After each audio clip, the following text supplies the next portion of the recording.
comes in and takes you for a spin. Oh la la la, c'est magnifique. C'est magnifique. Oui, c'est magnifique.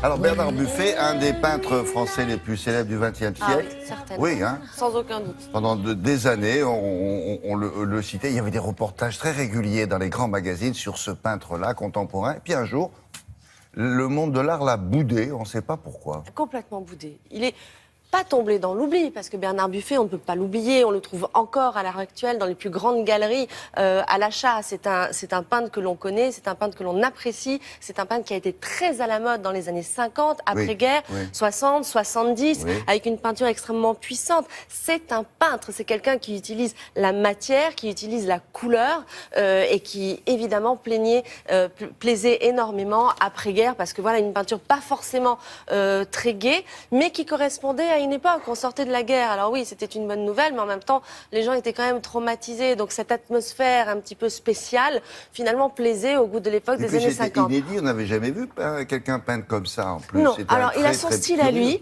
Il peint, on le reconnaît au premier coup d'œil, Buffet, parce que ce sont des lignes de fuite, ce sont des symétries, ce sont des visages extrêmement géométriques, où finalement, on se rend compte que la figure humaine dans la peinture de Buffet est là au même titre qu'un bouquet de fleurs. Ce n'est pas forcément le visage qui compte, mais le visage et un corps humain vient structurer le tableau. Et puis, comme vous le disiez, on a fait des reportages sur lui. Ah oui, je me souviens, il était partout, il était dans les émissions de télé, il a chanté un jour avec Guy Béard, et c'est peut-être ça qui n'a pas plu justement au monde de l'art. C'est peut-être ce côté showbiz, en plus caractère particulier, Bernard Buffet. Attention, il faisait cavalier seul, il n'en faisait qu'à sa tête.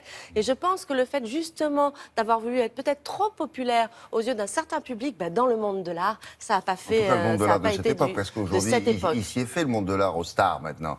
Il s'y est fait le monde de l'art, mais oui, c'est vrai. C'est vrai, mais peut-être que Jeff Koons ne va pas non plus quand même aller chanter à la télé. C'est peut-être ça, finalement, finalement la limite. D'aller chanter à la télé, mais il a bien fait. Donc voilà, donc c'est rare de voir une rétrospective, alors que c'est un peintre français quand même des plus connus. Et c'est le musée d'art moderne à Paris qui lui rend hommage. Regardez.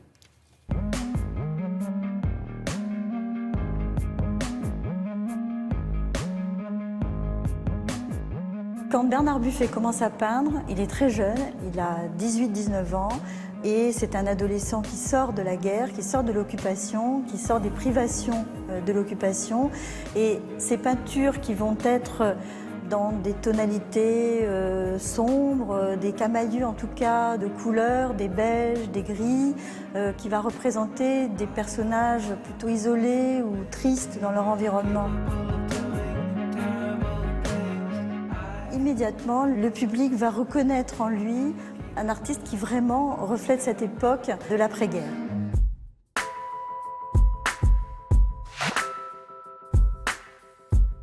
Il invente un style et c'est probablement une sorte de mélange de beaucoup de choses qu'il a pu voir. Il s'est formé au Louvre, il a regardé Chardin, il a regardé Courbet, il a regardé Gros, il a regardé Rembrandt.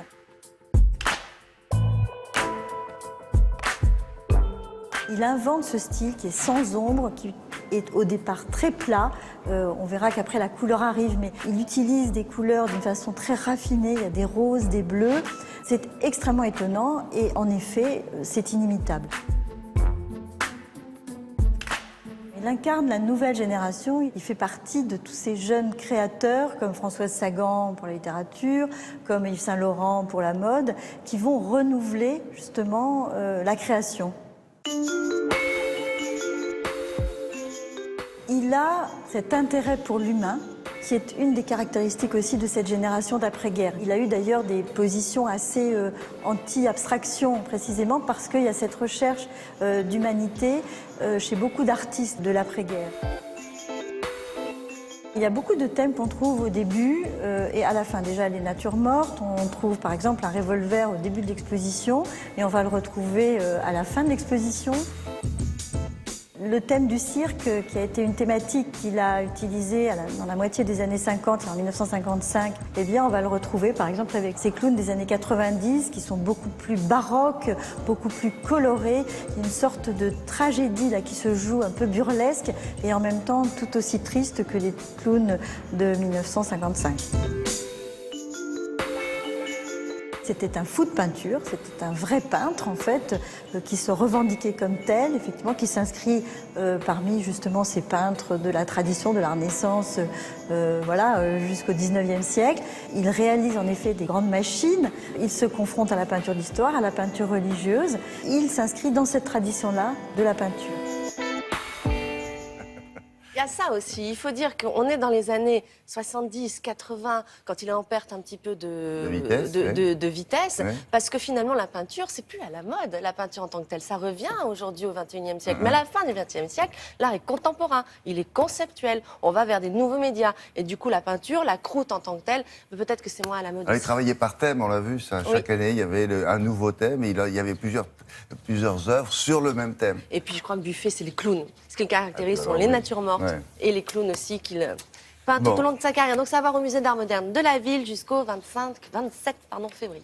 Merci beaucoup. À tout à l'heure. La météo matin avec Nathalie Riouet. Un week-end vanté pas loin.